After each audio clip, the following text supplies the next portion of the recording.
આજે મુસાભાઈ આપણે છે ને મોર સાહેબ મુસાભાઈ અરે અરે આજે આપણે એક એવી વાત જે કરી રહ્યા છીએ મારા શિક્ષક મિત્રોને મેં એક દિવસ વેધક પ્રશ્ન પૂછ્યો હતો કે સાહેબ શિક્ષક હોશિયાર કે વિદ્યાર્થી એટલે બધા શિક્ષક મિત્રો એવું કીધું કે કેમ આવી ગાંડી વાત કરો શિક્ષક જ હોશિયાર હોય ને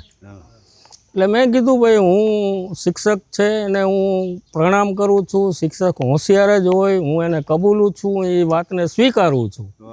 પણ એક જ સ્કૂલ એક જ ક્લાસ અને એમાં 60ની સંખ્યા ધરાવતા ક્લાસમાં 1 નંબરથી 5 નંબરના વિદ્યાર્થી આવતા હોય તો 1 થી 5 સુધીના વિદ્યાર્થી આવે ને છેલ્લા સુધીના આવે તો એ એક જ શિક્ષક અભ્યાસ કરાવે છે તો એ બધી ટકાવારીને ક્રમ કેવી રીતે આવે આવું જ ન જોઈએ જો ખરેખર શિક્ષક હોશિયાર હોય તો એ ક્રમ ન આવવો જોઈએ ખરેખર મારી આ વાત છે એ બહુ પાકી છે તમે લોકો આનો જવાબ આપો ને તો જ્યારે આપો ત્યાં સુધી હું તમારા જવાબની રાહ જોઈશ પણ મારી દ્રષ્ટિએ હજી બી મારી વાતને રિપીટ કરું છું કે મારી દ્રષ્ટિએ છે ને વિદ્યાર્થી જ હોશિયાર હોય જેને ગ્રહણ શક્તિ પોતાની